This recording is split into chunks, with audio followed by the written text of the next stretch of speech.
Innal hamdalillah nahmaduhu wa nasta'inuhu wa nastaghfiruh wa na'udzu billahi min shururi anfusina wa min sayyiati a'malina may yahdihillahu fala mudhillalah wa may yudlil fala hadiyalah wa asyhadu an la ilaha illallah wahdahu la syarikalah wa asyhadu anna Muhammadan abduhu wa rasuluh. Allahumma shalli ala nabiyyina Muhammad wa ala alihi wa man tabi'ahum bi ihsan ila yaumiddin. Allahumma inna nas'aluka ilman nafi'a wa rizqan thayyiba wa amalan mutaqabbala. Segala puji kita panjatkan pada Allah Rabbul Alamin. Selawat serta salam semoga tercurah pada junjungan kita sekalian, Nabi Agung, Nabi yang mulia, Nabi kita Muhammad sallallahu alaihi wasallam. Di kesempatan pagi ini Allah Subhanahu wa taala memberikan kita nikmat untuk bisa berada di majelis yang mudah-mudahan bawa berkah bagi kita semuanya. Dan kita berada di bulan yang mulia yang dimana Nabi sallallahu alaihi wasallam sebut afdhalus siyam ba'da Ramadan syahrullahil muharram. Sebaik-baik puasa setelah puasa Ramadan yaitu puasa di syahrullah, di bulan Allah, yaitu bulan Muharram. Maka Nabi sallallahu alaihi wasallam menyebut bulan ini dengan syahrullah, bulan Allah, sehingga menunjukkan bulan ini adalah bulan yang mulia dan termasuk juga di antara bulan yang kita sebut dengan bulan haram atau bulan suci. Bulan suci itu dilarang untuk melakukan peperangan di masa silam. Terus di bulan suci ini juga dosa yang dilakukan itu dinilai lebih besar daripada dosa yang dilakukan di bulan yang lainnya. Begitu juga dianjurkan untuk memperbanyak amal soleh. Syekh Abdul Aziz bin Baz, mufti kerajaan Saudi Arabia di masa silam, menyatakan ada puasa-puasa yang bisa kita lakukan di bulan Muharram ini, terserah kita mau milih yang mana sesuai dengan kemampuan. Kalau lihat dari hadis tadi, maka dianjurkan memperbanyak puasa di bulan Muharram di hari apapun, karena disebut afdhalus siyam ba'da Ramadan syahrullahil muharram. Sebaik-baik puasa setelah puasa Ramadan itu adalah puasa di bulan Allah, bulan Muharram.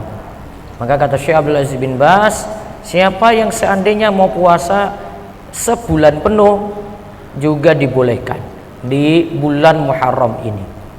Itu yang pertama.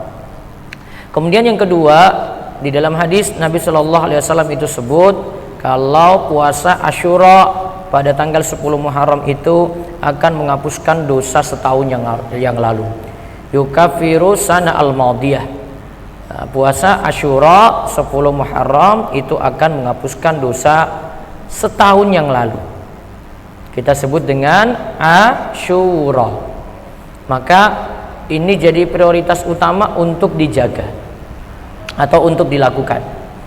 Terus yang ketiga, Nabi Shallallahu alaihi wasallam mengatakan kepada para sahabat, karena para sahabat itu menegur Nabi Shallallahu alaihi wasallam, seandainya bertemu dengan tahun depan, ya, saya akan puasa pada tanggal 9. Karena para sahabat itu negur Nabi, wahai Rasulullah, orang-orang Yahudi juga melakukan puasa Asyura.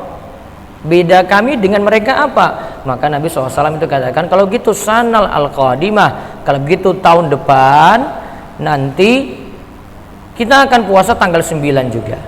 Namun qadarullah, Nabi SAW sebelum punya niatan untuk itu, Nabi SAW di Rabiul Awal itu meninggal dunia.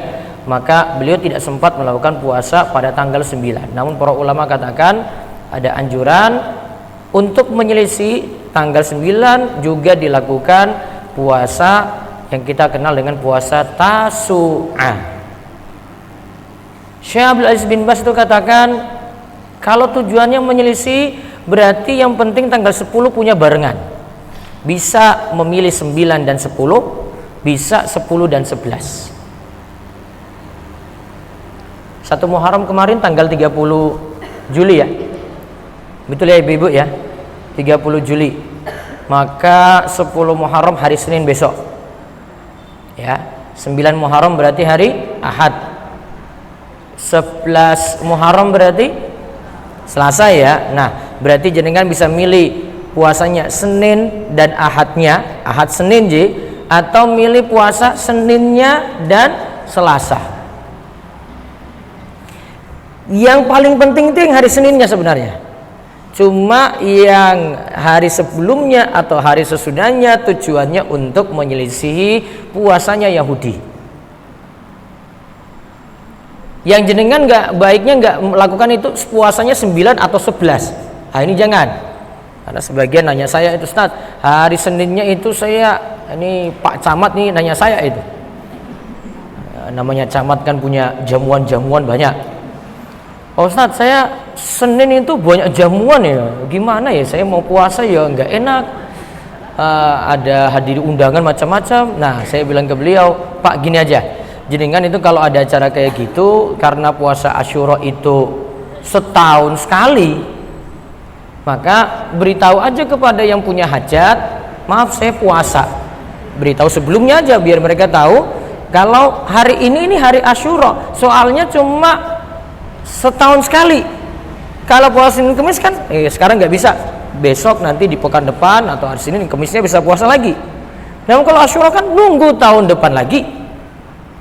Nah, maka saya bilang ke beliau, sudah puasa saja Pak, nanti sampaikan ke yang ngundang saya punya uzur tidak bisa ikut makan karena sekarang saya puasa Asyura, biar juga mengajarkan kepada yang lainnya tentang puasa ini. Baik, 9, 10 atau 10, 11. Bisa juga pilihan yang terakhir untuk puasa Asyura, ya kata para ulama seperti Imam Ibnul Qayyim, puasanya 3 hari sekaligus, 9, 10 dan 11. 9, 10 dan 11. Berarti dari Ahad, Senin, Selasa. Sekaligus itu bisa diniatkan puasa 3 hari tiap bulan. Walaupun nanti ada ayamul bid, puasa 3 hari tiap bulan itu bisa pilih 2 cara Bu. Bisa milih ayamul bid 13, 14, 15. Kalau ini jenengan nggak bisa, yang penting puasa 3 hari dalam 1 bulan. Nah, yang 9, 10, 11 tadi bisa menggantikan puasa itu. Jadi sudah dianggap juga puasa 3 hari tiap bulan.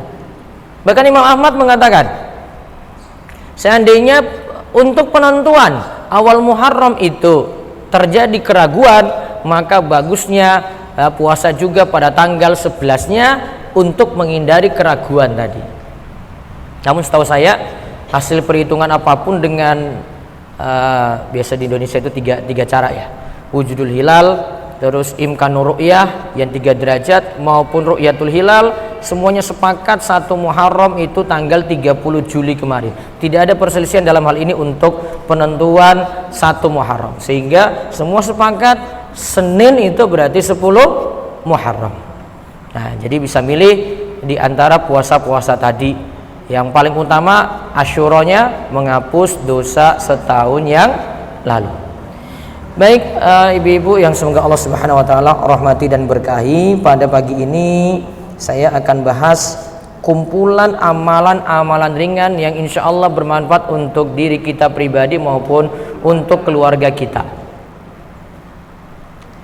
Ada kaidah yang para ulama sebutkan, syariat Islam itu punya keistimewaan al-ajrul kabir bil amalil yasir. Kita itu umat Islam bisa dapat pahala besar walaupun dengan amalan sedikit. Kita itu umat Islam bisa dapatkan pahala besar walaupun dengan amalan sedikit. Al-ajrul kabir bil amalil yasir. Pahala besar bisa diperoleh dengan amalan sedikit. Nanti ada amalan yang sifatnya tiap individu lakukan, ada amalan yang sifatnya berjamaah dilakukan, ada juga yang sifatnya kita beri kebaikan kepada orang lain, ngajak orang lain.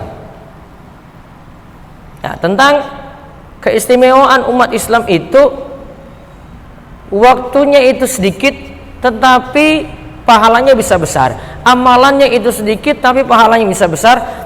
Bisa diperhatikan dalam hadis berikut ini. Jadi ada hadis yang sebutkan Nabi SAW itu memberikan permisalan. Ada Yahudi, ada Nasrani. Mereka itu diberi upah kerja. Ditanya siapa yang mau bekerja dari pagi sampai pertengahan siang, lalu mendapatkan upah 1 qirat. 1 qirat itu upah yang sedikit di masa silam. Lalu yang bekerja ketika itu orang Yahudi, antara pagi sampai pertengahan siang, berarti sampai zuhur. Lalu ditanya lagi, siapa yang mau bekerja selanjutnya dari pertengahan siang hingga waktu asar? Ia juga akan mendapatkan 1 qirat, dapat upah 1 qirat. Lantas yang bekerja itu adalah orang Nasrani. Lalu ditanya lagi, siapa yang mau bekerja dari asar sampai maghrib? Zuhur ke asar itu masih lebih panjang daripada asar ke maghrib, ya. Siapa yang mau bekerja dari asar ke maghrib, kemudian nanti dapat upah 2 qirat, maka itulah kaum muslimin, itulah umat Islam. Maka Yahudi dan Nasrani marah, kami kerja lebih lama kok cuma dikasih upah 1 qirat. Yang muslim itu cuma bekerja dari asar sampai maghrib, upahnya 2 kali dari kami, ya, upahnya 2 kali dari kami. Terus dijawab oleh Nabi SAW, fadzalika fadli utihi man asya. Itulah karunia yang diperoleh oleh aku, yang diperoleh olehku, diberikan oleh Allah kepada siapa saja yang Allah Subhanahu wa taala kehendaki. Dari sinilah para ulama sebut umat Islam waktu beramalnya itu sedikit, namun pahalanya 2 kali lipat dari Yahudi dan Nasrani. Maka dari sinilah muncul kaidah tadi, ada amalan di dalam agama Islam itu yang ringan-ringan tetapi pahalanya besar. Ada sebuah buku membahas ini, dia sebutkan lebih daripada 40. Nah, saya mau bahas semua ini biar tuntas. Mungkin hari ini kita bahas 5 terlebih dahulu, itu pun kalau rampung. Kalau enggak ya sudah, nanti edisi berikutnya lagi. Baik, kita bahas amalan pertama terlebih dahulu. Apa amalannya? Sholat sunnah wudhu. Sholat sunnah wudhu. Berarti kapan dilakukan, Bu? Sholat sunnah wudhu kapan? Setelah wudhu. Saya bacakan hadisnya dulu ya, biar tahu pahalanya gimana. Nanti ibu tulis pahalanya, ya. Dari Uqbah bin Amir al-Juhani radhiyallahu anhu, ia berkata bahwa Rasulullah sallallahu alaihi wasallam bersabda, "Ma min ahadin yatawadda fayuhsinul wudu'a wa yusalli rak'ataini yuqbilu biqalbihi wa wajhihi 'alaihima illa wajabat lahul jannah." Tidaklah seorang itu berwudu lalu menyempurnakan wudunya, fayuhsinul wudu'a, dia memperbagus wudunya, lalu sholat 2 rakaat. Sholat apa tadi? Sholat sunnah wudu. Dia sholat 2 rakaat biqalbihi, sepenuh hatinya, wa wajhihi, dan sepenuh jiwanya, illa wajabat lahul jannah, maka balasan dia adalah surga. Berarti tulis fadilahnya dijamin surga.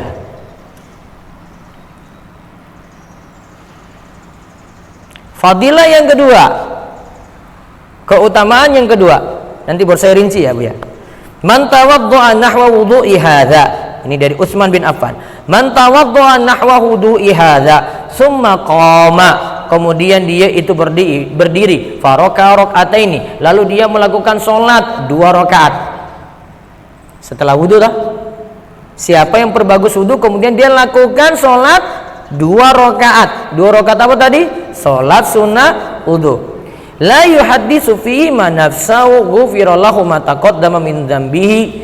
Maka selama dia itu pikirannya itu konsen, dia fokus ketika sholat, pikirannya nggak kemana-mana, fokus ketika sholat, ghufira lahu ma taqaddama min dzambi, maka dosa-dosanya yang telah lalu akan diampuni. Berarti fadilah yang kedua, dosa-dosanya diampuni. Ingat Bu syaratnya, syarat sholat sunnah wudhu. Lihat, 1, wudhunya sempurna dan benar.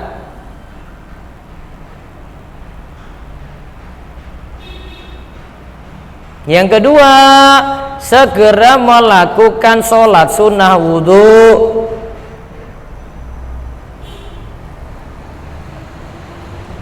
Meskipun di waktu terlarang untuk sholat sunnah. Catat baik-baik. Meskipun di waktu terlarang untuk sholat sunnah.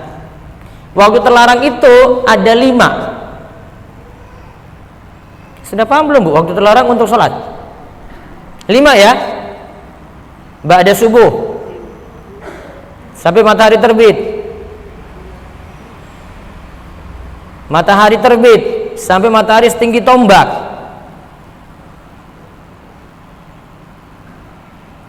Ulang. Waktu terlarang untuk sholat 1 apa tadi? Ba'da subuh. Jadi setelah sholat subuh sampai matahari terbit. Di Solo matahari terbit jam berapa? 6:45 mungkin ya? Iya Bu ya? 6:45 ya? Setengah 6 terbitnya loh Bu, di sini ya wes 5:30 ya, taruhlah 5:30 ya. Ini soalnya nanti kaitannya dengan nomor 2 Bu. Terus yang kedua, matahari terbit sampai matahari setinggi tombak. Matahari setinggi tombak itu sekitar 15 menit setelah matahari terbit. Sini ada jam sholat nggak? Waktu syuruk itu berapa Bu? 5:48. Nah itu kalau di jam sini itu artinya terbit, tapi belum boleh sholat Bu, tambah 15 menit. Berapa? Jam 6 ya. Jam 6 itu baru boleh sholat sunnah. Itulah awal sholat duha. Matahari terbit belum boleh sholat Bu, syuruk itu belum boleh sholat kalau di jam ini. Jenengan tambah 15 menit ya, jenengan tambah 15 menit berarti 6/3 kan ya, wes jam 6 lah. Sudah paham itu? Waktu jam 6 tadi itu sudah boleh sholat duha, termasuk juga yang melaksanakan sholat syuruk atau isyraq. Jadi kalau ditanya matahari terbit jam berapa? Itu syuruk ini.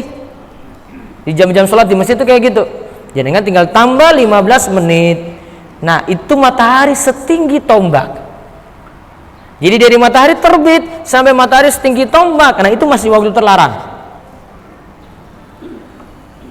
Sudah ada waktu yang ketiga, matahari di atas kepala sampai jatuh ke barat. Jatuh ke barat itu cuma ringkas saja Bu waktunya, singkat, 5 menit 10 menit. Terus waktu yang ketiga, waktu yang keempat, waktu terlarang ya, ba'da asar sampai matahari menguning. Sampai matahari menguning.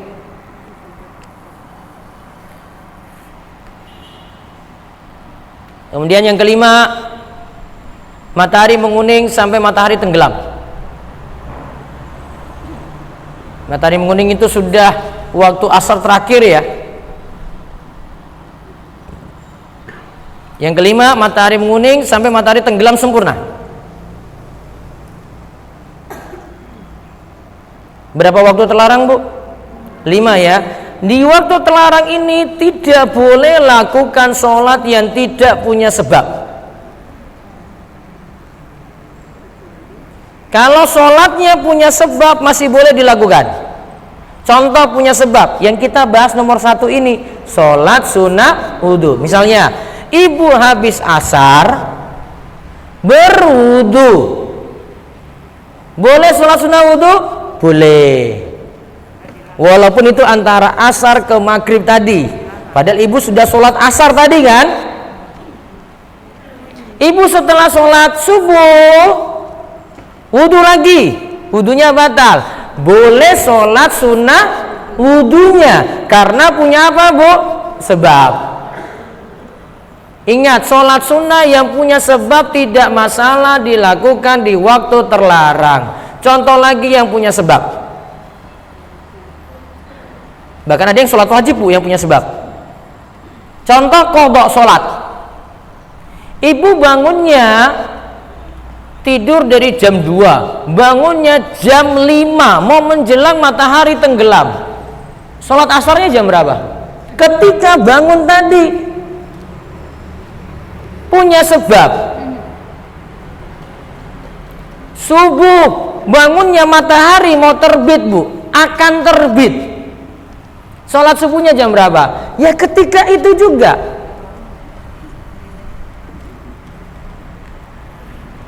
Sholat sunnah atau sholat yang punya sebab maka boleh dilakukan di waktu terlarang. Gerhana terjadi ba'da asar, maka ada sholat gerhana dilakukan ba'da asar, tidak masalah karena punya sebab.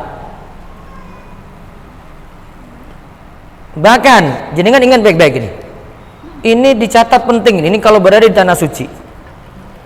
5 waktu tadi tidak berlaku untuk orang yang berada di Mekah.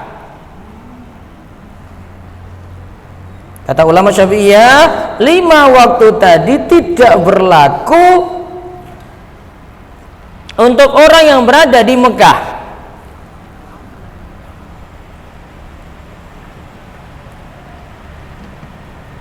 Kalau di Mekah bu, jenengan masuk masjid, mau nanti setelah subuh boleh lakukan tawaf, boleh lakukan sholat sunnah meskipun waktu terlarang tadi. Ini kata ulama Syafi'iyah. Jadi kalau di Mekah, di Masjidil Haram tidak kenal waktu terlarang, maka tidak ada waktu terlarang untuk tawaf, tidak ada waktu terlarang untuk sholat sunnah, termasuk juga sholat jenazah. Paham ini bu? Yang berarti larangan itu berlaku untuk di luar Mekah. Jadi di sana pokoknya perbanyak ibadah. Wah Ustaz, saya sholat subuh ini, habis sholat subuh mau tawaf, terus saya nanti sholat sunnah ba'da tawaf. Lakukan apapun ibadah, perbanyak ketika itu. Hikmahnya adalah berarti di sana disuruh perbanyak ibadah.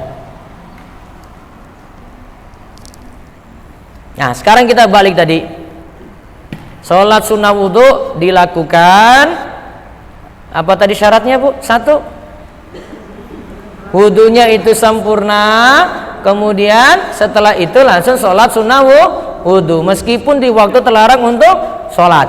Nah sholat yang wudhu yang sempurna itu jika memenuhi 1 rukun wudhu, yang kedua sunnah wudhu.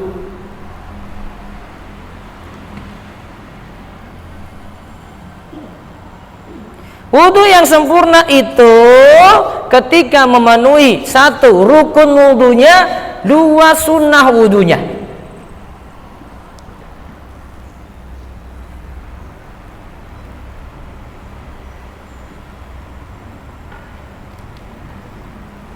Nah untuk mengetahui mana rukun wudhu, mana sunnah wudhu, nanti ibu lihat di surat Al-Maidah ayat 6. Rukun wudhu Al-Maidah ayat 6. Mau pelajari sendiri apa tak sebut? Ibu-ibu mau dipelajari sendiri? PR ya? Mau PR apa disebut bu? Waduh ibu-ibu ini malas belajar di rumah ya. Biasanya itu sekarang nyatet, pulang ke rumah cuma taruh di lemari, apa pas di tas gitu loh. Besok berangkat bawa itu lagi.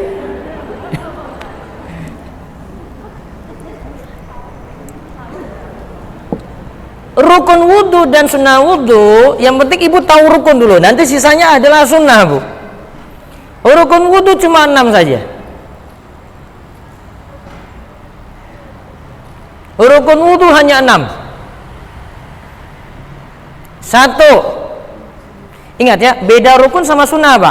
Kalau rukun itu harus ada. Kalau sunnah pelengkap. Rukun itu harus ada, Bu. Rukun ini nggak dipenuhi tidak sah. Baik. 6. 1. Niat. 2. Membasuh muka. Saya lagi bahas wajibnya loh, Bu. Bukan sunnah ya. Wajib ini, yang rukun tadi ya. 1. Niat. 2. Membasuh muka. 3. Membasuh tangan sampai siku.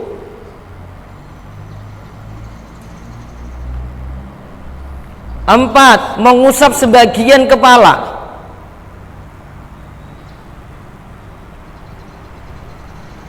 5. Membasuh kaki sampai mata kaki.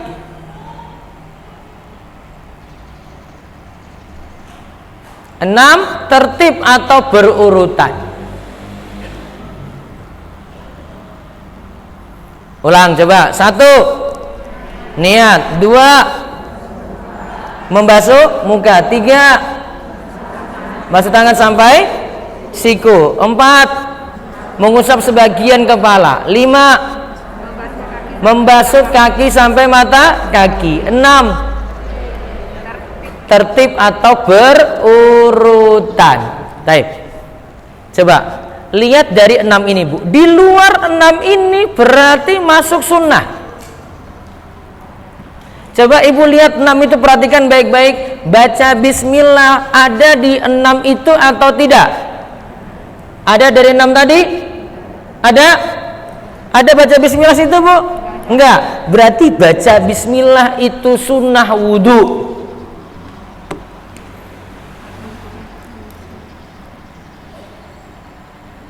Kalau ibu wudhu di sini, di tempat wudhu, aman. Baca bismillah kan?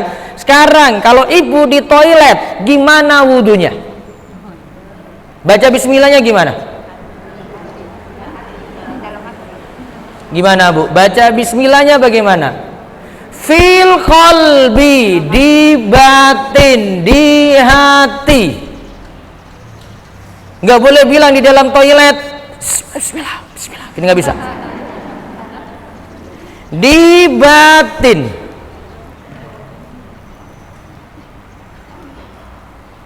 Dan itu aturan kalau di toilet, Bu. Di toilet itu tidak boleh menyebut nama Allah, tidak boleh menyebut nama Rasulullah, tidak boleh bawa mushaf.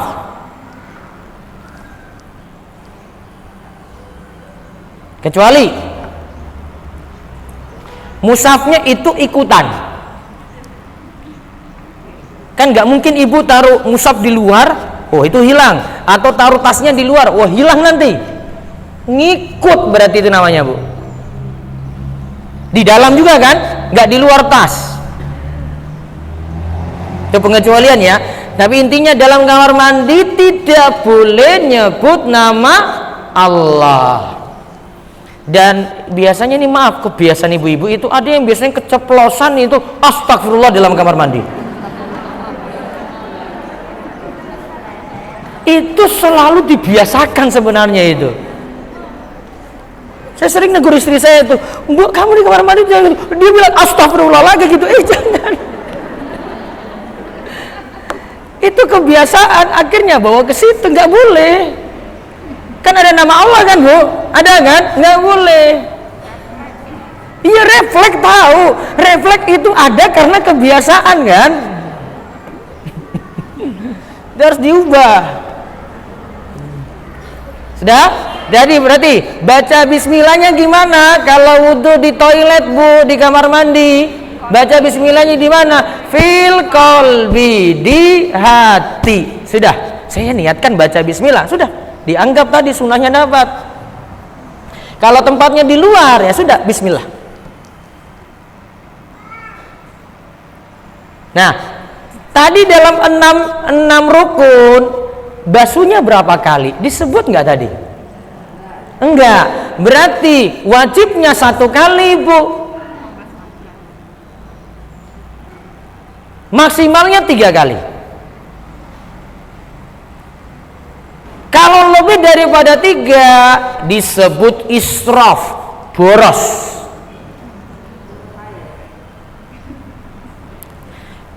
Ada 2 keadaan. Ada yang pertama, ibu yakin ini sudah 3. Sudah basuh ya? 1, 2, 3. Ibu sudah hitung. Maka nggak boleh nambah, Bu. Makruh nambah. Tapi kalau ibu ragu-ragu, ini 2 atau 3 ya? Kalau ragu-ragu, mendingan nambah. Paham? 2 atau 3. Milih yang sedikit kan berarti ya? Berarti 2 ya, berarti tambah lagi yang ketiga, gak masalah. Namun kalau sudah yakin 3, jangan ditambah. Jelas di situ? Baik. Periksa lagi dari 6 tadi. Kepala itu yang diusap yang mana? Sebagian kan kalimatnya kan? Sebagian kepala. Sekarang kepala ibu mana?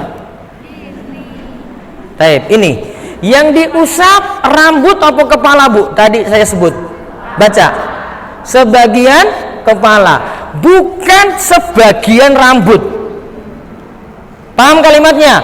Maka tidak boleh mengusap rambut yang tidak ada di kepala. Contoh, rambut ibu panjang. Paham ini? Ambil air 1, 2. Gak boleh. Bukan rambut yang ada di kepala. Batasan kepala mana? Tengkuk. Jelas tak? Berarti cuma sampai rambut ini. Ibu ambil sebagian rambut sini, ini dapat, rukun terpenuhi. Namun yang sempurna adalah mengusap seluruh kepala. Yang wajib sebagian kepala. Yang lebih bagus seluruh kepala. Berarti seluruh kepala sampai mana? Sampai mana? Sampai sini? Enggak, sampai sini. Pahami baik-baik istilah. Itu istilah ayat, Bu, itu. Sehingga keliru kalau ada yang ngambil cuma ujung rambut belakangnya. Salah. Bu, ini sepele. Ibu bilang, "Wah, kayak gitu aja." Kayak gitu aja wes salah loh, Bu. Rukun nggak dapat. Baik, sekarang ibu pakai jilbab. Wudunya tempat umum. Gimana cara mengusap kepala? Lepas jilbab di depan umum, Bu. Di atas jilbab nggak dapat rambut, nggak dapat kepala, dapatnya adalah kain jilbab.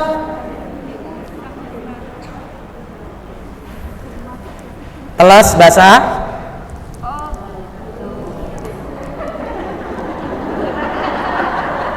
Dapat sebagian, Bu. Kan wajibnya kalau ibu mau penuhi.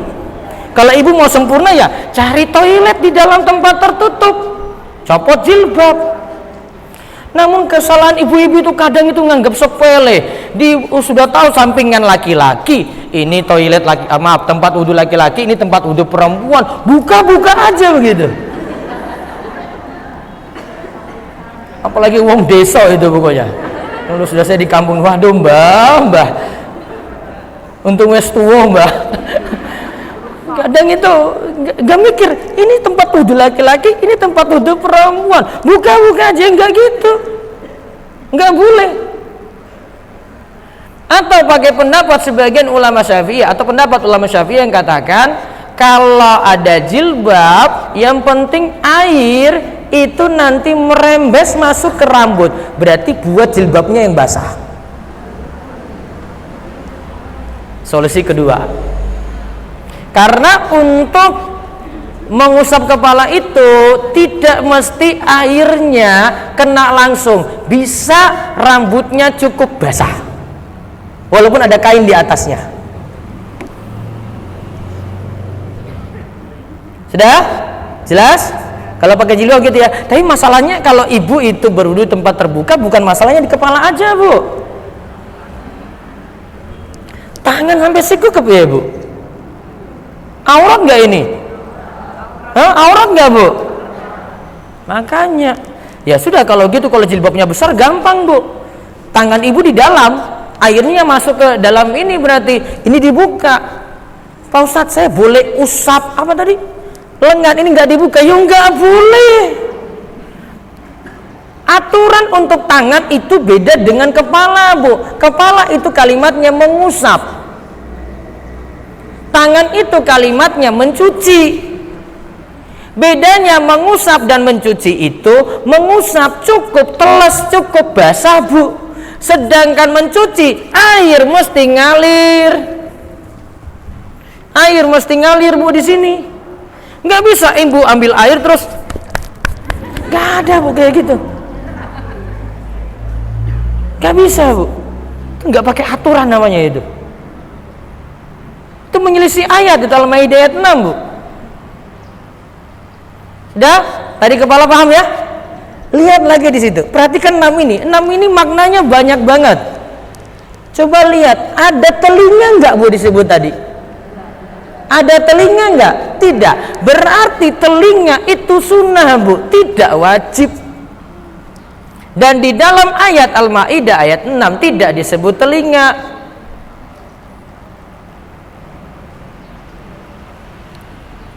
Untuk telinga nanti mengusapnya bisa dua cara.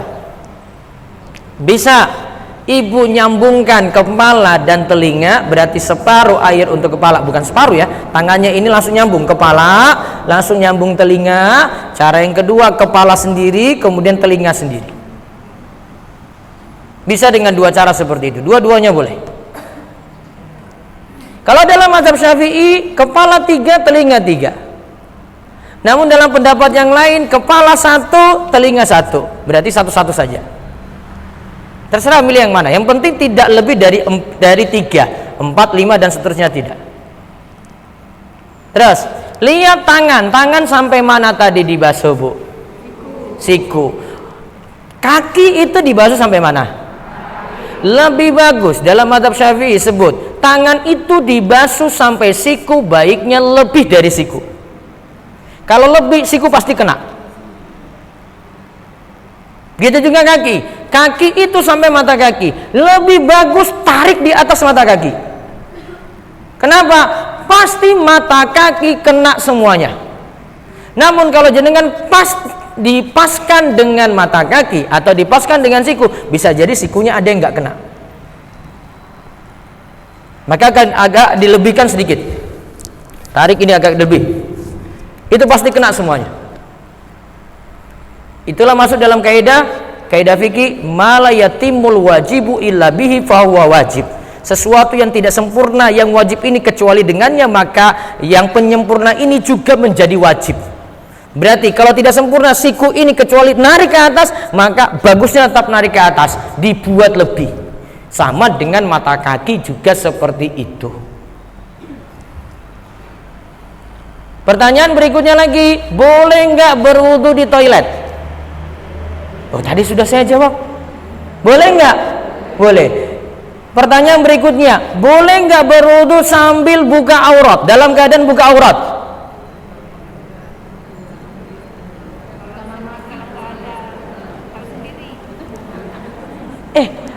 Yang disyaratkan harus tutup aurat itu wudu apa sholat?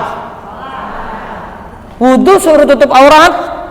Enggak, wudu itu cuma disyaratkan cuma masalah air saja. Iya kan? Tidak dipermasalahan terbuka aurat, tertutup aurat. Tertutup aurat itu nanti di pembahasan sholat. Berarti tidak masalah kan? Nah, itu tidak masalah. Namun kalau mau adabnya silakan. Tapi kalau ditanya, karena mau sekalian mandi junub, dia wudhu dulu, maka tidak masalah seperti itu. Baik, itu amalan yang pertama. Sekarang amalan yang kedua, baca doa setelah berwudhu. Baca doa setelah berwudhu. Ini amal-amalan ringan juga, Bu. Apa doa setelah berwudhu? Alhamdulillahirabbil alamin. Gitu. Apa, Bu, doa setelah berwudhu? Asyhadu alla ilaha illallah. Asyhadu alla ilaha illallah. Ibu baca doa yang mana biasanya? Ada dua versi, Bu. Asyhadu alla ilaha illallah. Terus asyhadu alla ilaha illallah wahdahu la syarikalah wa asyhadu anna Muhammadan abduhu wa rasuluh. Allahumma ja'alni minat tawabin wa ja'alni minal mutatahhirin. Ada satu lagi doa, Bu, sama seperti doa kafaratul majlis. Subhanakallahumma wa bihamdika asyhadu alla ilaha illa anta astaghfiruka wa atubu ilaik. Itu lanjutannya, mau nambah ini boleh ditambah. Jadi tadi asyhadu alla ilaha illallah wahdahu la syarikalah wa asyhadu anna Muhammadan abduhu wa rasuluh. Allahumma ja'alni minat tawabin wa ja'alni minal mutatahhirin. Saya baca hadisnya dulu biar tahu keutamaannya. Nanti Ibu tulis fadilahnya atau keutamaannya. Man tawaddu'a fa ahsanal wudu'a. Siapa yang berwudu lantas dia memperbagus wudunya, Sumakal kemudian mengucapkan asyhadu alla ilaha illallah wahdahu la syarikalah wa asyhadu anna Muhammadan abduhu wa rasuluh. Allahumma ja'alni minat tawwabin wa ja'alni minal mutatahhirin. Futihat lahu samaniyatu abwabil jannah yadkhulu min ayyuha syaa. Maka kalau dia baca doa tadi akan dibukakan baginya 8 pintu surga, terserah dia mau masuk dari pintu yang mana. Berarti keutamaannya apa? Akan dibukakan berapa pintu? 8 pintu surga. 8 pintu surga, terserah dia mau masuk dari pintu yang mana.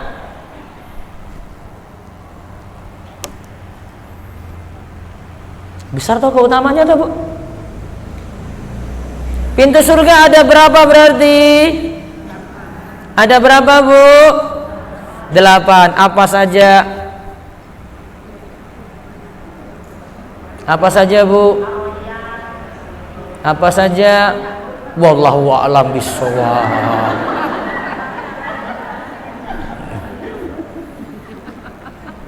Cukup saya bilang 8 atau mau tak sebut itu 8 tadi? Hah? Waduh, ini baru 2 nomor loh ini, Bu. Anak tak bahas 5 loh ini. 8 ya. 1 tadi sudah disebut Ar-Rayyan. Ar-Rayyan itu pintu untuk orang yang berpuasa. Bu, gini dulu, Bu. Sebelum masuk pintu itu harus ada apanya lagi, Bu? Pintu kebuka itu pakai apa? Kunci. Kuncinya dulu harusnya dibahas. Kuncinya itu syahadat la ilaha illallah. Kunci ini nggak ada, nggak usah bahas 8 pintu, Bu. Uang kuncinya nggak ada, mau masuk, betul nggak? Ada pintu, iya ada pintu. Ini masjid punya pintu, kuncinya nggak ada, gimana mau masuk, Bu? Tertutup kan, nggak akan bisa masuk. Maka yang dipikirkan terlebih dahulu kuncinya. Apa kuncinya tadi? Kunci pintu surga apa, Bu? Syahadat la ilaha illallah. Ini nggak boleh batal nih syahadat, Bu. Syahadatnya batal, nggak usah bahas pintu, Bu. Jadi mikir ini dulu. Ini iman saya benar nggak ya? Saya ini ada lakukan pembatal-pembatal syahadat saya enggak? Jangan-jangan saya buat syirik. Gara-gara buat syirik nggak bisa lagi tuh buka pintu surga. Paham ini? Sebelum bahas 8 pintu tadi, mikir kunci dulu. Kita harus mikirkan kuncinya, yaitu syahadat la ilaha illallah. Sekarang 8 pintu. 8 pintu ini amalan semuanya, Bu.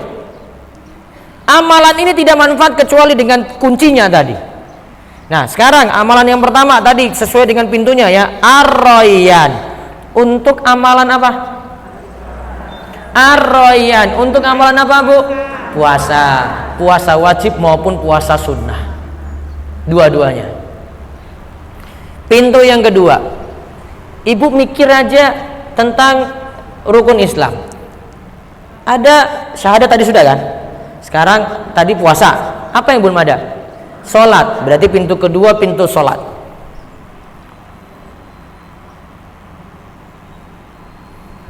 Pintu yang ketiga, pintu zakat atau sedekah. Pintu yang keempat, pintu haji. Nah, kalau ditambah 4 ini tambah syahadat kan sudah 5 kan? Nah, sudah 4 ini ya. Oh, dari sisi pintu 4. Terus yang kelima, pintu jihad.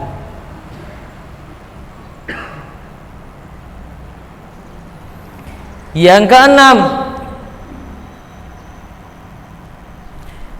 pintu aiman.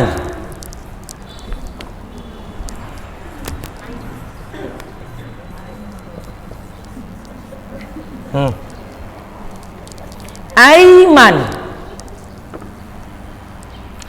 Pintu aiman ini untuk orang-orang yang masuk surga tanpa hisab, tanpa siksa.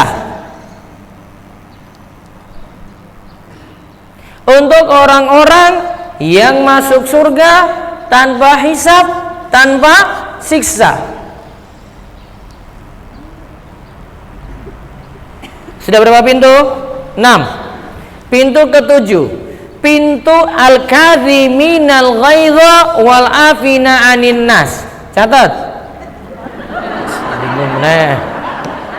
Terjemahannya saja. Nah, pintu bagi orang yang menahan marah dan mudah memaafkan. Pintu bagi orang yang menahan marah dan mudah memaafkan.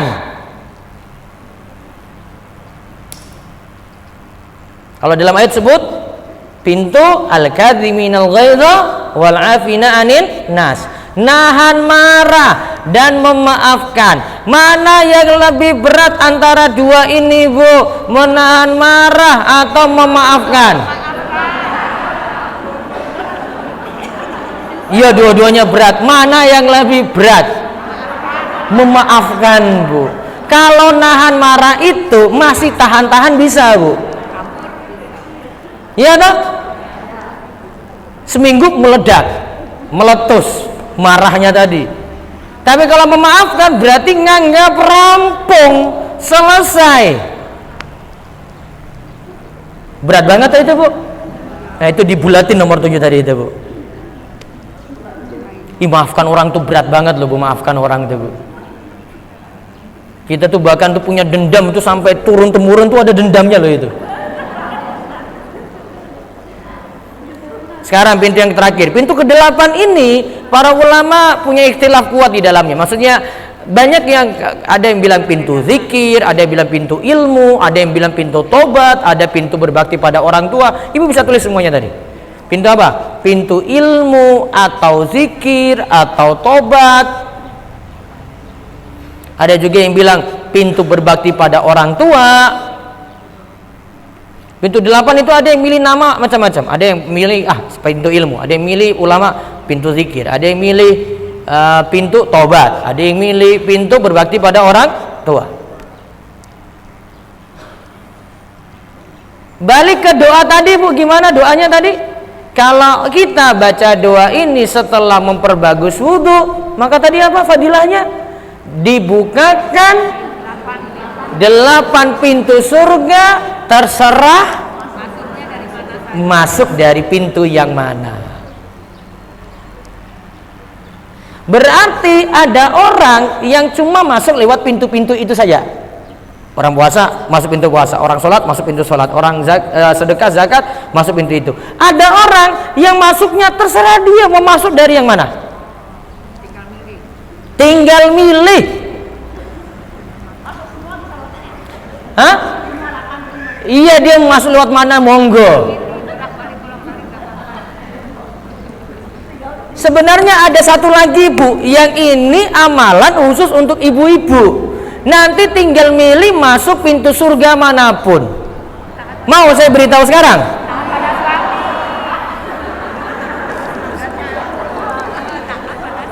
Sholat 5 waktu, puasa Ramadan, menjaga kemaluan. Satu apa lagi, Bu? Taat pada suami. Apa fadilahnya? Silakan pilih pintu surga mana saja yang kamu mau. Yang gak ada suami, cari suami.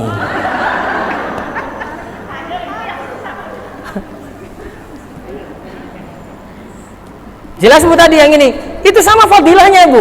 Ada 8 pintu surga, silakan milih masuk lewat pintu manapun. Ada amalan-amalan yang lainnya lagi seperti itu. Intinya ada di antara manusia itu yang masuk pintu surga, dia bebas milih pintu manapun. Seperti ceritanya Abu Bakar As-Siddiq. Ditanya, siapa yang puasa pada hari ini? Abu Bakar ngacung, saya wahai Rasulullah. Siapa yang sudah jenguk orang sakit? Saya wahai Rasulullah. Siapa yang sudah layat, ada yang meninggal? Saya wahai Rasulullah. Sahabat yang lain gak ada yang ngacung. Abu Bakar lagi, Abu Bakar lagi, Abu Bakar lagi. Rasul bilang, tidak ada orang yang seperti dia kecuali masuk pintu surga lewat pintu saja yang dia suka, mana yang dia mau. Untuk Abu Bakar As-Siddiq. Sekaligus menunjukkan kemuliaan, keutamaan dari Abu Bakar As-Siddiq. Sudah, amalan yang kedua sudah paham, Bu? Sekarang pertanyaannya, itu doa kan? Doa ya? Ngadap kiblat nggak itu, Bu? Hah? Ngadap kiblat atau tidak? Angkat tangan atau tidak? Kalau anjuran dari ulama Syafi'iyah itu untuk doa ba'da wudu, maka dianjurkan menghadap kiblat. Makanya kalau dulu di negeri kita itu, di Indonesia itu, sebenarnya tempat wudu yang ada itu biasanya dibuat ngadap kiblat langsung. Jadi tempat wudunya jadi sengaja sudah menghadap ke arah kiblat, biar setelah wudu langsung ngadap kiblat. Apakah angkat tangan ataukah tidak? Kalau pakai kaidah Imam Ibnu Hajar Al-Haytami, beliau katakan hukum asal dari berdoa adalah mengangkat tangan. Berarti menghadap kiblat kemudian mengangkat tangan, disunahkan untuk itu.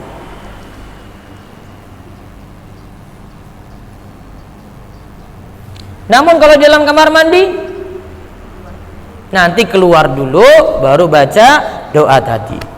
Baik, sekarang amalan yang ketiga, sholat sunnah fajar.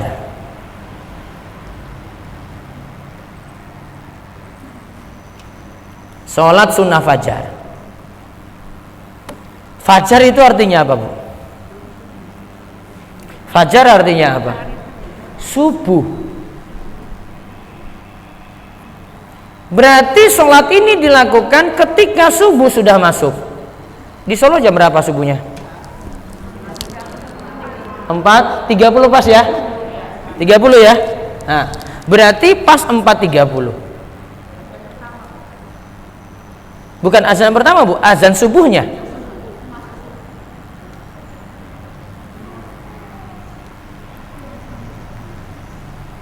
Ada sebagian orang punya pemahaman sholat sunnah fajar itu dilakukan sebelum subuh. Enggak gitu, Bu. Sholat sunnah fajar kata Imam Nawawi dilakukan ketika subuh sudah masuk. Azan subuh berarti. Maka sebelum ibu sholat subuh, lakukan dulu sholat sunnah fajar. Coba kita lihat hadisnya terlebih dahulu. Nabi SAW bersabda, kata Aisyah, rakaat al-fajri khairum minad dunya wa ma fiha. Berarti ibu catat keutamaannya ya.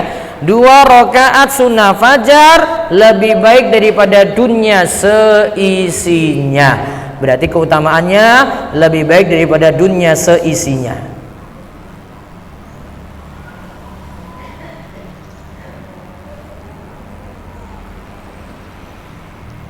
Keutamaan yang lainnya lagi, coba perhatikan hadis ini. Kata Aisyah, anna Nabiyya sallallahu alaihi wasallam lam yakun ala syai'in minan nawafili asyadda muahadatan minu ala rak'ataini qabla subhi. Bahwasanya Nabi sallallahu alaihi wasallam tidaklah menjaga salat sunnah yang lebih daripada menjaga salat sunnah 2 rakaat fajar, 2 rakaat sebelum subuh. Berarti keutamaannya apa, Bu? Nabi selalu jaga.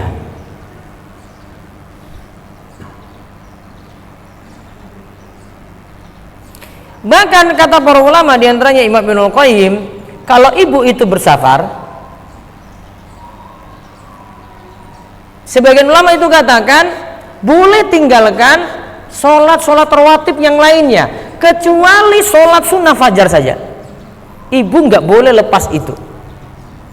Baiknya tidak lepas sholat sunnah fajar, meskipun lagi safar, Bu.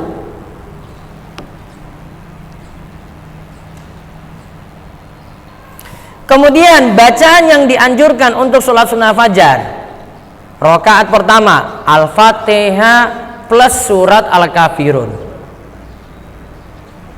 Rakaat kedua Al-Fatihah plus surat Al-Ikhlas. Saya ulang, rakaat pertama surat Al-Fatihah plus surat Al-Kafirun. Rakaat kedua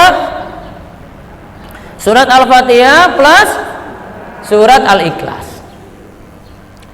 Bu, biasanya surat Al-Kafirun itu gandengannya surat Al-Ikhlas terus, Bu. Ada di sholat sunnah fajar tadi, ada juga Nabi SAW pernah lakukan sholat ba'da maghrib, beliau baca itu juga Al-Kafirun, Al-Ikhlas. Ada juga dalam sholat witir yang 3 rakaat, surat Al-A'la, surat Al-Kafirun, surat Al-Ikhlas. Ada lagi sholat sunnah ba'da tawaf, sholat sunnah ba'da tawaf, Al-Kafirun, Al-Ikhlas lagi. Gandengan terus, Bu. Kata para ulama, diantaranya Imam Ibnul Qayyim, beliau katakan surat Al-Kafirun itu membicarakan kita diperintahkan beribadah pada Allah saja. Sedangkan surat Al-Ikhlas itu karena isinya kita kan mengesahkan Allah di situ. Itu menunjukkan kita harus mengenal Allah. Berarti surat Al-Ikhlas kita kenal Allah, surat Al-Kafirun kita beribadah pada Allah saja. Dan tujuan kita untuk hidup itu adalah 2 ini, mengenal Allah dan ibadah yang bagus kepada Allah. Itu tujuan hidup. Surat Al-Ikhlas tadi apa, Bu? Mengenal Allah. Surat Al-Kafirun beribadah kepada Allah.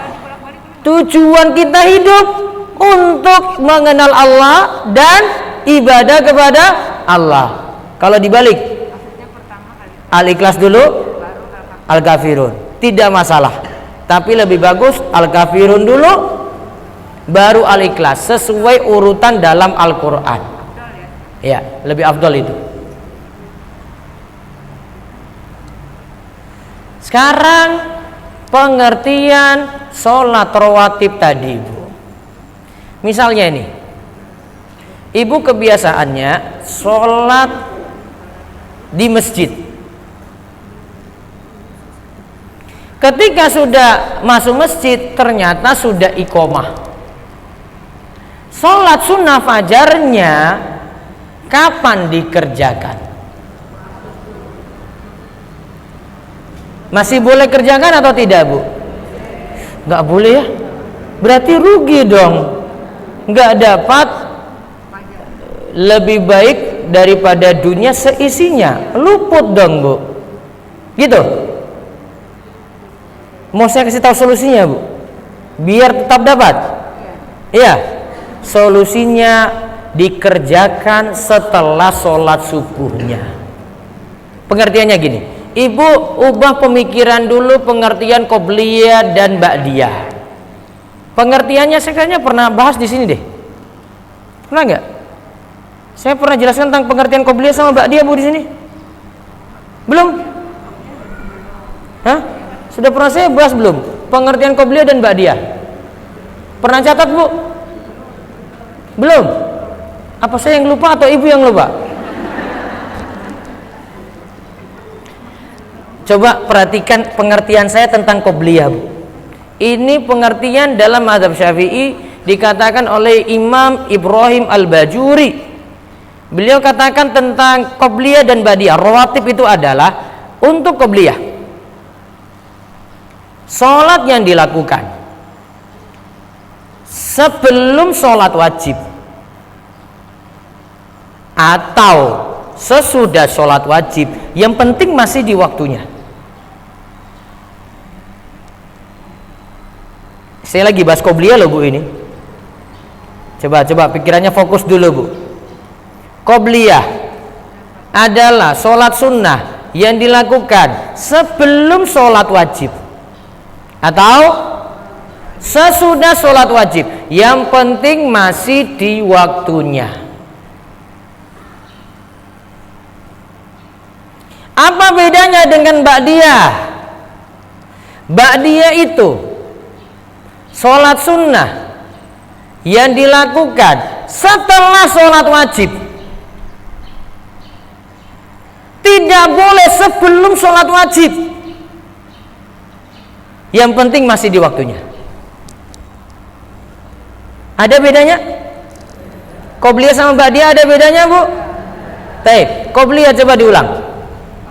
Sholat sunnah yang dilakukan sebelum sholat wajib atau sesudah sholat wajib, yang penting masih di waktunya. Sholat ba'diyah sekarang, sholat sunnah yang dilakukan setelah sholat wajib, tidak boleh sebelum,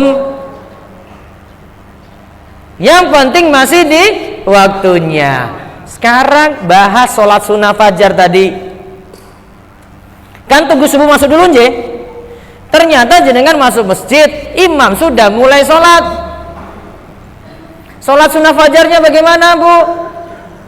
Sholat sunnah fajar itu dilakukan sebelum sholat wajib atau sesudah sholat wajib. Berarti setelah subuh Ibu lakukan. Fadilahnya sama enggak? Sama Bu. Itu masih sholat qobliyah subuh, masih sholat sunnah fajar. Pengertiannya kayak gitu. Itu bukan qadha Bu, itu bukan istilah qadha. Itu masih sholat di waktunya. Nah, saya contohkan lagi. Nanti zuhur Bu, zuhur. Saya paling sering itu dapat di zuhur. Zuhur itu saya agak sulit qobliyah Bu. Ya, karena waktunya mepet. Masuk saya harus imami, jamaah sudah nunggu. Ya sudah, saya terpaksa nggak usah sholat qobliyah dulu. Qobliyahnya saya akhirkan ba'da sholat zuhur. Setelah sholat zuhur saya ba'diyah dulu. Setelah itu saya kerjakan qobliyahnya yang tadi belum dikerjakan sebelum sholat zuhurnya. Boleh. Jadi setelah sholat zuhur saya kerjakan ba'diyah 2 rakaat, kemudian qobliyah 4 rakaat, jadinya 6 rakaat masih tetap dijaga. Paham Ibu-ibu? Paham boten? Ini pengertian ini lagi ngerti sekarang apa? Sudah paham ini? Ya Allah, sederhana sekali Bu. Itu tidak istilahnya qadha ya, karena itu masih di waktu sholat subuh, itu masih di waktu sholat zuhur.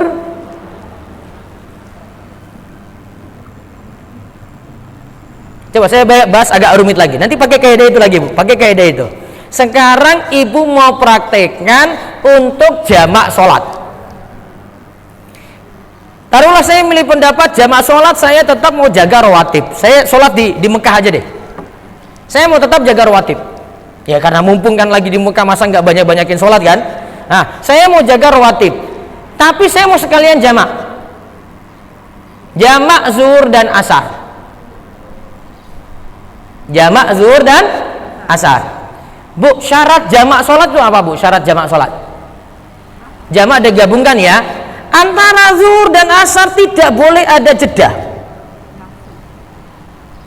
Paham? Tidak boleh ada jeda. Setelah zuhur tidak zikir dulu, Bu, langsung berdiri sholat asar. Berarti ba'diyahnya kapan? Ba'diyah zuhurnya.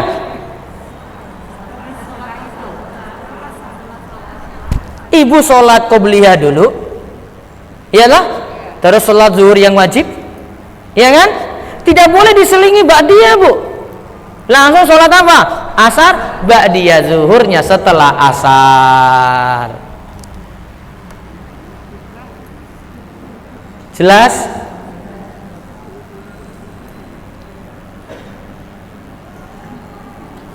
Itu pengertian dasar untuk qobliyah dan ba'diyah. Ingat ya jamak tadi, Bu ya. Kalau jamak sholat itu tidak boleh ada jeda antara zuhur dan asar atau maghrib dan isya. Jika misalnya ibu sudah sholat zuhur,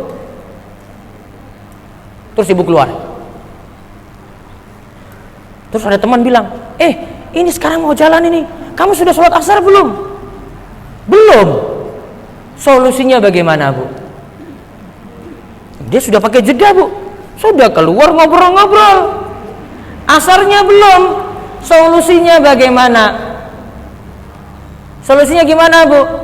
Nunggu waktu asar baru sholat asar lagi. Atau solusi yang kedua, sholat zuhurnya diulang,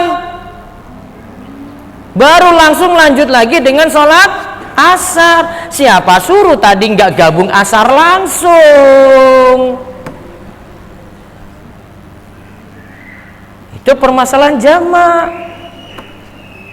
Balik sholat sunnah fajar. Berarti tadi kalau telat sholatnya imam sudah mulai sholat subuh wajib, sholat sunnah fajarnya kapan? Ba'da sholat subuh. Nanti biasanya jamaah yang lain nanya, Bu, ini sholat apa? Bilang aja, saya belum sholat sunnah fajar. Biar yang nanya itu tahu. Wong dia aja nggak paham kok. Kalau dia ngeyel, ngomongin lagi, saya sudah ngaji, kamu sudah ngaji belum? Belum. Ya wes, dia diajarin, Bu. Cukup? Cukup 3 amalan dulu, silahkan diamalkan. Apa amalan kita hari ini? 1, sholat sunnah wudhu. 2, doa setelah berwudhu. 3, sholat sunnah fajar. 3 dulu, ringan, pahalanya besar, dijaga. Ketemu lagi bulan depan, saya tambah lagi nanti insya Allah. Demikian, silakan jika ada pertanyaan.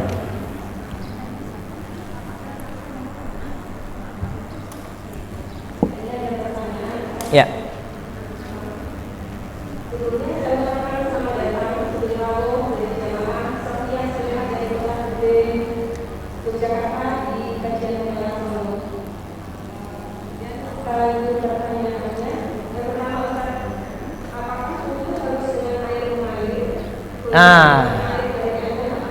Taib. Wudhu apakah harus dari air mengalir? Apakah boleh dari diciduk, ya kan? Dicauk dari ember atau ya gayung ya? Siur tadi. Nah, boleh nggak seperti ini? Intinya itu kalau basuh muka air mengalir. Maksudnya airnya itu bergerak di sini. Entah ibu ambil dari keran atau ibu ambil dari ciduk sini, ambil gitu ya. Dua-duanya boleh. Yang tadi berbeda itu cuma di kepala, Bu. Kepala apa tadi syaratnya? Tangannya basah, kepalanya diusap. Berarti itu tidak jadi syarat, Bu. Yang jadi syarat adalah cuci dan mengusapnya. Bukan jadi syarat harus pakai keran, airnya mengalir, ataukah langsung ya dari sumber airnya kita ciduk tadi. Enggak, itu bukan syarat. Yang syarat itu ketika cara mencucinya atau mengusapnya. Ya, berikutnya lagi.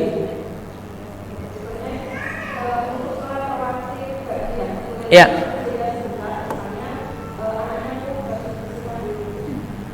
Akhirnya ada jeda. Nah, coba baca pengertian ba'diyah tadi, Bu. Dikerjakan setelah sholat wajib, tidak boleh sebelum sholat wajib. Yang penting masih di waktunya. Misalnya zuhur ya. Ibu sholat zuhur jam 12. Terus sudah selesai mau ba'diyah. Ternyata anak nangis.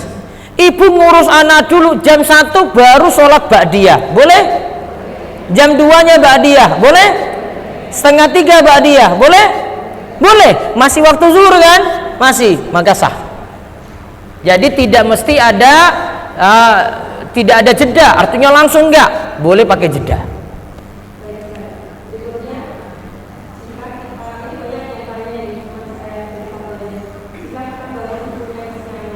Kita bangun apa?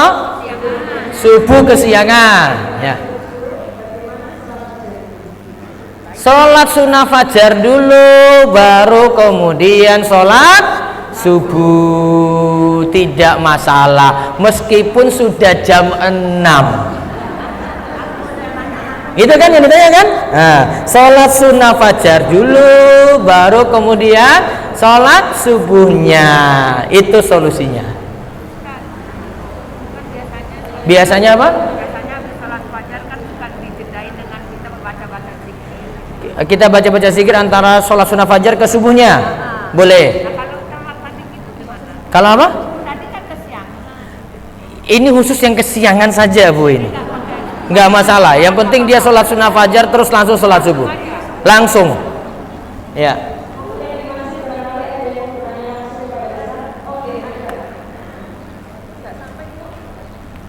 Oh, sebentar. Ini ada dua keadaan, Bu. Kalau yang bangun kesiangan perhatikan dulu.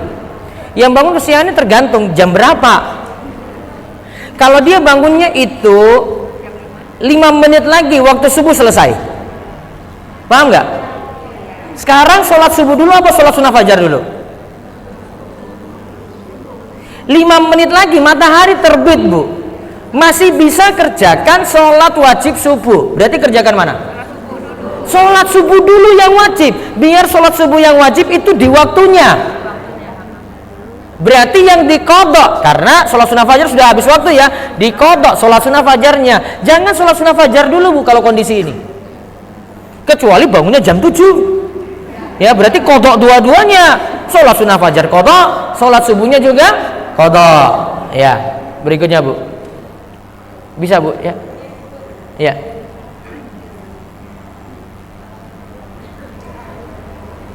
Ada yang mungkin enggak, jenengan dengar aja nanti nyampaikan sini, Bu. Ya.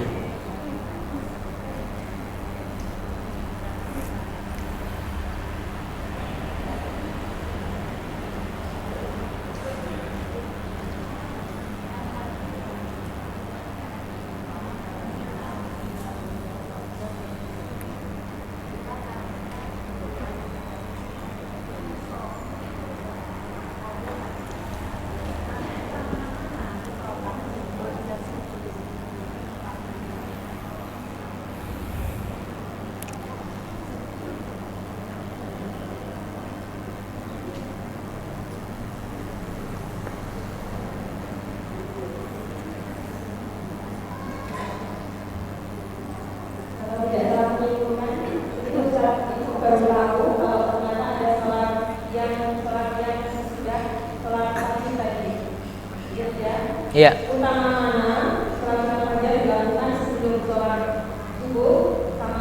Tentu sebelum sholat subuh lebih afdal. Namun pengertian sholat qobliyah itu yang penting sudah masuk waktu sholat wajib, dikerjakan entah sebelumnya atau sesudahnya. Namun kerjakan sebelumnya tentu lebih afdal.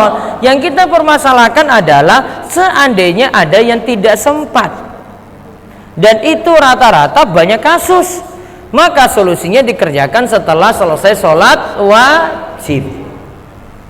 Itu. Ada lagi?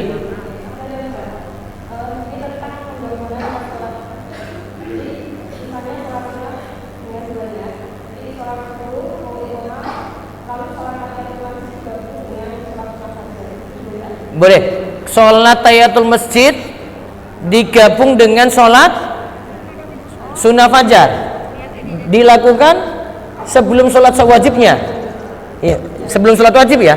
Sebelum sholat wajib boleh. Cukup niatan pokoknya sholat sunnah fajar aja, maka tahiyatul masjid sudah masuk di dalamnya.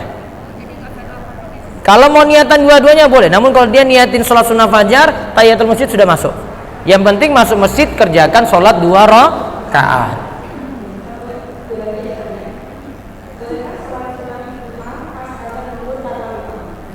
Bolehkah ya sholat duha pas azan zuhur?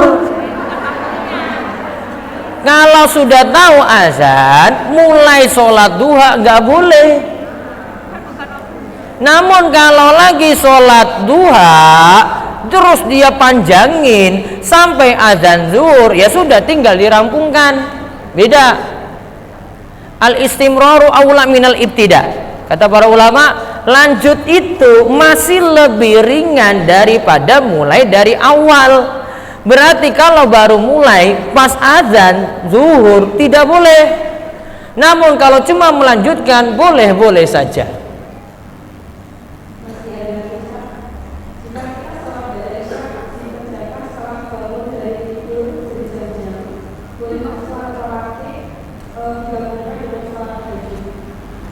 Jadi sholat apa itu? Ba'diyah isya. Bangunnya jam berapa itu gabung dengan sholat wajib? Kalau ini nggak bisa, apalagi kalau milih pendapat sholat isyanya berakhir pertengahan malam, bukan sampai subuh. Berarti tidak bisa dia sholat ba'diyah isya nanti mau menjelang subuh, nggak bisa. Kecuali kalau dia milih pendapat sholat isyanya lanjut sampai subuh, artinya sudah subuh baru selesai. Nah, itu keadaan yang berbeda. Tapi kalau milih pendapat yang sholat isya itu berakhir pertengahan malam, berarti setelah itu tidak ada ba'diyah isya lagi. Gitu. Ada lagi?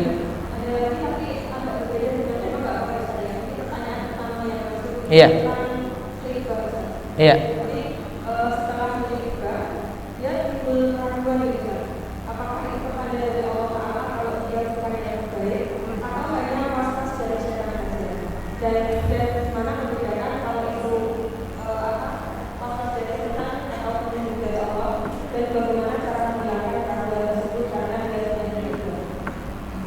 Gak tahu ini keraguan-raguannya kenapa. Mungkin rasa khawatir, cuma takut-takut saja.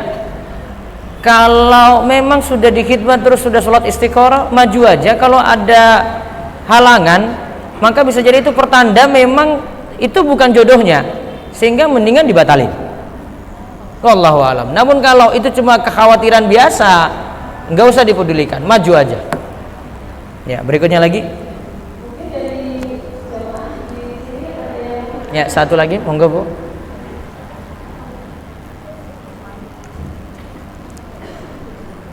Langsung Bu.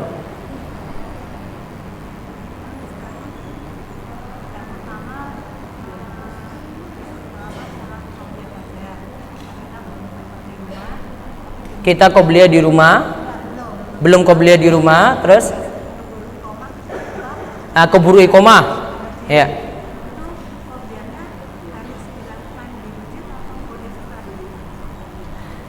Tergantung sebenarnya masalah di masjidnya Bu. Ada masjid yang iqomahnya terlalu cepat,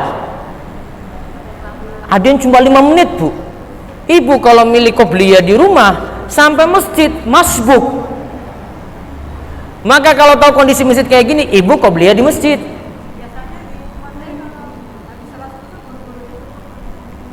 Kalau habis apa? Oh, keburu ditutup. Nah, berarti ibu sebelum subuh sudah di masjid, pas azan subuh langsung qobliyah. Setelah itu baru sholat subuh.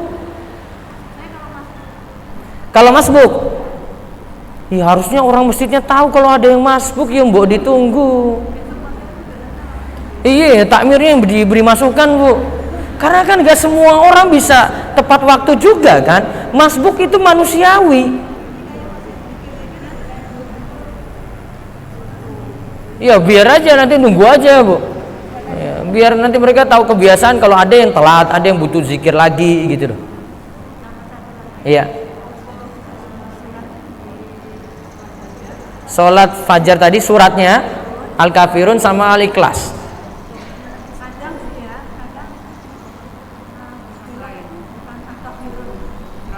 Surat lain boleh saja. Tadi pilihannya sunnah, Bu. Ibu baca surat Idza Jaa Nasrullah terus Al-Ikhlas boleh. Enggak Al-Kafirun enggak usah, enggak masalah.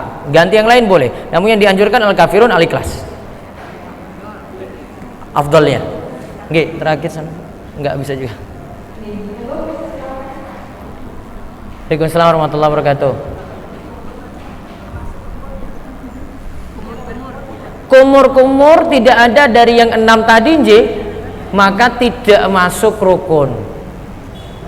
Ya.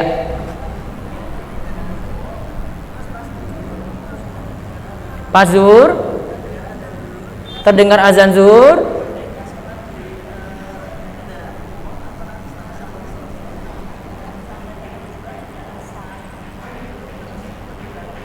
ini perjalanan safar, lagi safar.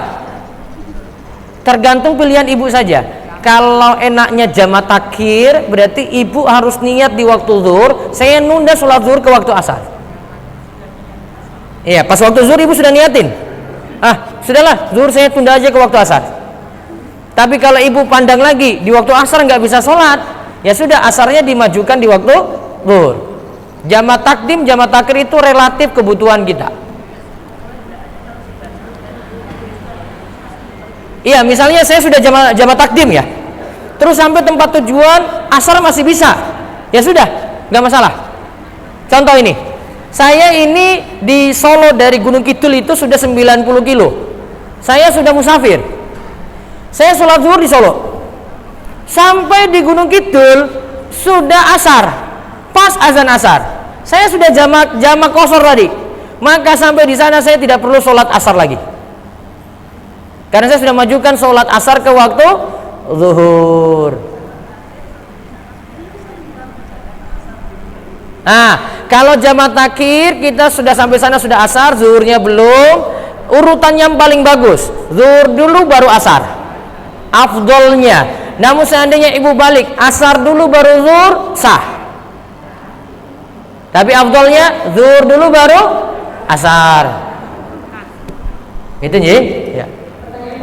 Nggih.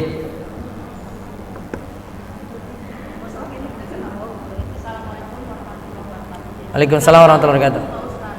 Apa perbedaan membasuh dan mengusap? Membasuh dan mengusap. Kalau bahasa Arabnya membasuh guslu, kalau mengusap itu mashu. Membasuh itu berlaku untuk muka, tangan, dan kaki. Saya alirkan air. Airnya gerak, Bu, gini. Muka juga sama. Kaki juga saya gerakkan air. Tapi kalau mengusap, airnya nggak ada, tangan cukup basah. Sehingga bisa saya basahin kepala saya, atau bisa ada kain tipis di sini, saya basahin kainnya, yang penting kepala saya basah, sah.